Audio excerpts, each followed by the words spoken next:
കൃഷ്ണ ഗുരുവായൂരപ്പ ശരണം. ഗുരുവായൂരപ്പൻ്റെ ഉച്ചപൂജയും കളഭാലങ്കാരമൊക്കെ കഴിഞ്ഞു. നട തുറന്നു. അത്യാവശ്യം നല്ല തിരക്കാണ്.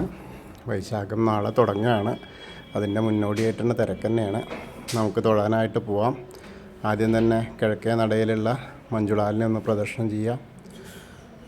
ഒപ്പം ഗരുഡ വെങ്കല ശില്പവും അതേപോലെ കുചേലൻ്റെ ശില്പമൊക്കെ കണ്ട് തൊഴുത് നേരെ അത്തിമര ഗണപതി ക്ഷേത്രത്തിൽ വന്ന് ഗണേശനെ കണ്ടു തൊഴാം.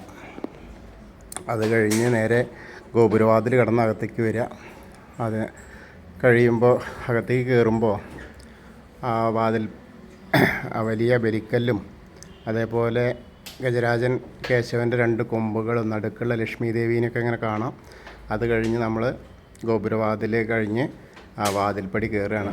വാതിൽപ്പടി കയറുമ്പോൾ ഇടതുവശത്തെ മേൽപ്പത്തൂരിൻ്റെ പീഠവും കിടാവൾക്കൊക്കെ കാണാം. പിന്നീട് അങ്ങനെ ഭഗവാന്റെ ശ്രീലകത്തേക്ക് നോക്കുക, വലതുവശത്തെ തൂണും നോക്കിയിട്ട്. അപ്പോൾ നമുക്ക് കാണാനുള്ളത് ഇന്നിപ്പോൾ പാമ്പിനെയാണ് ആദ്യം കാണുന്നത്. ഇന്ന് കാളിയ മർദ്ദന രൂപമാണ് കേട്ടോ. അപ്പോൾ ആ കാളിയൻ്റെ തലയിലിങ്ങനെ ആ ഫണത്തിൽ ചവിട്ടി നിന്ന് നൃത്തം ചെയ്യുന്ന പൊന്നുണ്ണിക്കണ്ണനാണ്. നല്ല രസമായിട്ടുണ്ട്. ഫണങ്ങളൊക്കെ നന്നായിട്ട് ചാർത്തിയിട്ടുണ്ട്. പിന്നെ മുകളിലിങ്ങനെ ഉണ്ണിയുടെ കാൽപാദങ്ങൾ കാണാണ്ട് കാൽത്തളകൾ അണിഞ്ഞിട്ടുണ്ട്. അരമണിക്ക് ഇങ്ങനെയൊക്കെ ചാർത്തിയിട്ടുണ്ട്. നല്ല പട്ട് ചേല ചുറ്റിയിട്ടുണ്ട്. അതേപോലെ തന്നെ മാറത്തൊരു മാങ്ങാമാലയും വളയം പോലത്തെ മാലയുണ്ട്, ഒരു പതക്കം പോലത്തെ മാലയും. കൈവളകൾ കാണാണ്ട്, തോൾവളകൾ കാണാണ്ട്. പിന്നെ മുകളിലേക്ക് ഇങ്ങനെ നോക്കിയാൽ നല്ല പുഞ്ചിരി. തിരുനെറ്റിയിലൊരു ഗോപീതിലകം ചാർത്തിയിട്ടുണ്ട്. അതേപോലെ പീലിത്തിരുമുടി കെട്ടിയിട്ടുണ്ട്. ഇടത്തെ കയ്യിൽ കാളിയമ്പാമ്പിൻ്റെ വാല് കാണാണ്ട്. വലത്തെ കയ്യിൽ അരയിൽ പൊന്നോടക്കുഴൽ വെച്ചിട്ടുണ്ട്. കൈ ഇങ്ങനെ അരയിൽ കുത്തിയിട്ട് നിൽക്കുകയാണ്. അപ്പോൾ നല്ല രസമുണ്ട് കാഴ്ചയ്ക്ക്. ആ കാളിയൻ്റെ ദർപ്പമടക്കിയിട്ട് ആ കാളിനീയെ രക്ഷിക്കുന്ന ആ ഒരു അതേപോലെ ഗോപവൃന്ദത്തെ രക്ഷിക്കുന്ന ആ ഒരു കാഴ്ചയാണ് അപ്പം ഇന്ന് ശ്രീലകത്ത്. അപ്പോൾ എല്ലാവരും ഭഗവാന്റെ ശ്രീലകത്തേക്ക് നോക്കി തൊഴുതോളൂ. അങ്ങനെ 2 തിരുമുടിമാല ഉണ്ട്. തെച്ചി തുളസിയായിട്ടുള്ളതും വെളുത്ത പൂവും തെച്ചിയായിട്ടുള്ളതും. അതേപോലെ ഉണ്ടമാല ഒരെണ്ണം, അതും തെച്ചിയും തുളസിയും വെളുത്ത പൂവായിട്ടുള്ളത്. പിന്നെ 4-5 ഉണ്ടമാലകൾ മുകളിൽ വിധാനമായിട്ട് ചാർത്തിയിട്ടുണ്ട്. അപ്പോൾ എല്ലാവരും ഇപ്പോൾ ഭഗവാന്റെ ആ സോപാനപ്പടിയിൽ നിന്ന് ശ്രീലകത്തേക്ക് നോക്കി തൊഴുകയാണെന്ന് അങ്ങനെ മനസ്സുകൊണ്ട് വിചാരിക്കുക. എല്ലാവരുടെയും മനസ്സ് ഇങ്ങോട്ട് പോരുക. അപ്പോൾ നമുക്ക് ആ കാളിയമർദ്ദന രൂപിയെ കണ്ട് തൊഴുത ആ ഒരു ദർശന ഭാഗ്യം നമുക്കുണ്ടാവും, അനുഗ്രഹം ഉണ്ടാവും. അത് കഴിഞ്ഞ് തൊഴുത് ഇറങ്ങിക്കഴിഞ്ഞാൽ നേരെ അഗ്നികോണിലുള്ള ബലിക്കല്ലും ഭഗവാന്റെ തിടപ്പള്ളിയും അതേപോലെ ചെറിയ ആലിലക്കണ്ണനെയൊക്കെ കണ്ട് തൊഴുത് സപ്തമാതാക്കളെയും കണ്ട് തൊഴാം. പിന്നീട് ഗണേശൻ്റെ അടുത്തേക്ക് വരിക. ഗണേശൻ്റെ അവിടെ കിരീടമൊക്കെ വെച്ചിട്ടുണ്ട്. മുഖത്ത് ഇങ്ങനെ ചെറുതായിട്ട് കണ്ണ് പിരിയൊക്കെ ഇങ്ങനെ എഴുതിയിട്ട് വരുന്നു. മൂക്ക് വായൊക്കെ ഇങ്ങനെ ഇതായിട്ട് വരുന്നു. നിറയെ മാലകളുണ്ട്, ധാരാളം മാലകളുണ്ട്. നല്ല സ്വർണത്തിൻ്റെ കിരീടമൊക്കെ വെച്ചിട്ടാണ്. അപ്പോൾ ഗണേശനെ കണ്ട് പ്രാർത്ഥിക്കാം. ഏകദന്തം മഹാകായം ദപ്തകാഞ്ചന സന്നിഭം ലംബോദരം വിശാലാക്ഷം വന്ദേഹം ഗണനായകം. അത് കഴിഞ്ഞ് സരസ്വതി അറയിലേക്ക് നോക്കുക. സരസ്വതി ദേവീനെ കാണാം.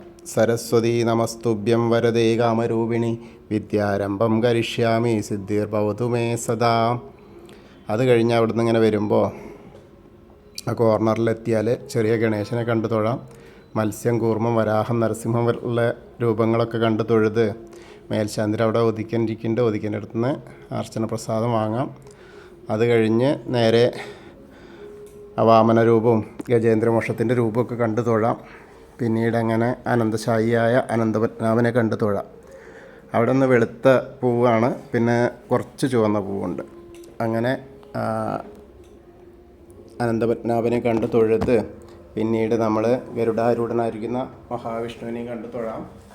പിന്നീട് നമ്മൾ ശ്രീകോവിലിൻ്റെ പുറകുവശത്ത് വന്ന് സാഷ്ടാംഗം നമസ്കരിക്കുക. നമസ്കാരമൊക്കെ കഴിഞ്ഞ് മുകളിലേക്ക് നോക്കിയാൽ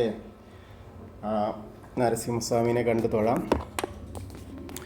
അത് കഴിഞ്ഞ ബാക്കിയുള്ള ദശാവതാര വിഗ്രഹങ്ങൾ ശ്രീരാമചന്ദ്രനും ബലരാമനും ഭാർഗവരാമനും ശ്രീകൃഷ്ണനെയൊക്കെ കണ്ടു തൊഴാം. ശ്രീകൃഷ്ണൻ്റെ അവിടെ തുളസിമാല ഉണ്ട്. അതേപോലെ ഇനിയിപ്പോൾ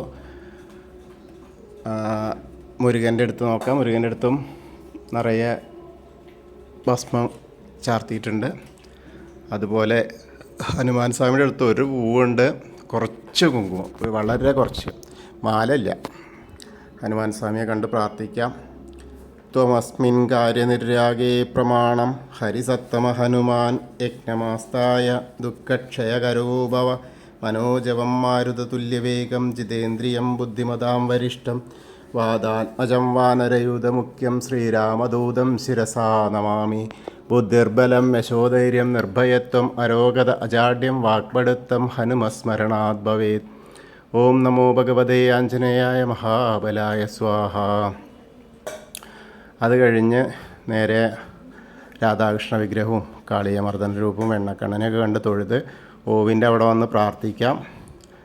അത് കഴിഞ്ഞ് മുകളിലേക്ക് ഇങ്ങനെ നോക്കിയാൽ കൊടിമരം കണ്ട് തൊഴാം. താമരക്കണ്ണനെ കണ്ട് തൊഴുത് ഭഗവാന്റെ നൃത്താറി മണിക്കിണറും കിടാവിളക്കൊക്കെ കണ്ട് തൊഴാം. പിന്നീട് അങ്ങനെ അപ്പുറത്തെ സൈഡിലേക്ക് വന്നു കഴിഞ്ഞാൽ കുറൂരമ്മയും നാരദരി മേൽപ്പത്തൂരിനി വസുദേവരെയൊക്കെ അങ്ങനെ കണ്ട് തൊഴുത് നമ്മൾ പ്രസാദ കൗണ്ടറിൻ്റെ അവിടേക്ക് വരിക. അപ്പോൾ വടക്കേ നടയിൽ കൂടെ വന്ന് ചന്ദനവും തീർത്തൊക്കെ വാങ്ങി ഇടത്തരികത്ത് കാവിലെ ഭഗവതിയെ കാണാനായിട്ട് പോവാം. അമ്മയുടെ അടുത്ത് എത്തുമ്പോൾ അലങ്കാരങ്ങൾ എന്ന് പറഞ്ഞാൽ ധാരാളം മാലകളാണ്. സ്വർണത്തിൻ്റെ മാലകളുണ്ട്, കിരീടം ചാർത്തിയിട്ടുണ്ട്, ചുവന്ന പട്ട് ഉടുത്തിട്ടുണ്ട്. വളരെ നല്ല രസമായിട്ടുള്ള ഒരു അമ്മേനെയാണ് കാണാനുള്ളത്. അപ്പം അമ്മയെ കണ്ട് പ്രാർത്ഥിക്കാം.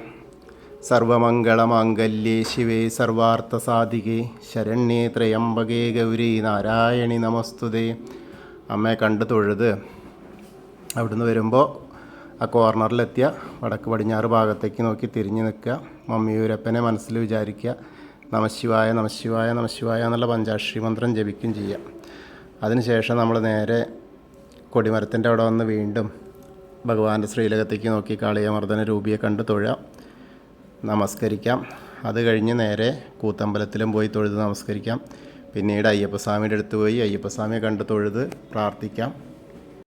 നീല കളറ് അടിയിൽ ഇങ്ങനെ ഉടുത്തിട്ടുണ്ട്, അതിൻ്റെ മുകളിൽ പച്ച കളർ കൊണ്ട് അരപ്പട്ട കെട്ടിയിട്ടുണ്ട്, അങ്ങനെ കിരീടം വെച്ചിട്ടുണ്ട്. അവിടെയും ധാരാളം സ്വർണ്ണ മാലകളുണ്ട്, പിന്നെ പൂക്കളുണ്ട്, അർച്ചനകൾ.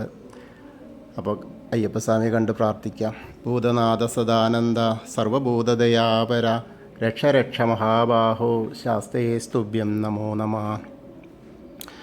അവിടുന്ന് അങ്ങനെ വന്ന് തൊഴുതു വന്ന് പടിഞ്ഞാറ് നടയിലുള്ള ദീപസ്തംഭത്തിൻ്റെ മുകളിലുള്ള വേണുഗോപാലിനെയും കൊടിമരത്തിൻ്റെ മുകളിലുള്ള ഗരുഡധ്വജനെയും കണ്ട് പടിഞ്ഞാറ് നടയിൽ കൂടെ പുറത്ത് വന്ന് രുദ്രതീർത്ഥ കുളത്തെ പ്രദക്ഷിണം ചെയ്യുക. പ്രദക്ഷിണം ചെയ്യുമ്പോൾ നടുക്കുള്ള കാളിയമർദ്ദന രൂപിയെ കണ്ട് തൊഴാം.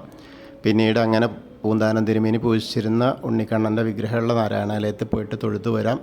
പിന്നീട് ഭഗവതി നടയിലും കിഴക്കേ നടയിലും വന്ന് ഭഗവാനെ ഒന്നുകൂടി കണ്ട് തെക്കേ നടയിലേക്ക് വന്ന് കൂവളത്തെ പ്രദക്ഷിണം ചെയ്യുക. പ്രദക്ഷിണം ചെയ്യുമ്പോൾ മഹാദേവനെയും പാർവതീദേവിനെയും മനസ്സിൽ വിചാരിക്കുക.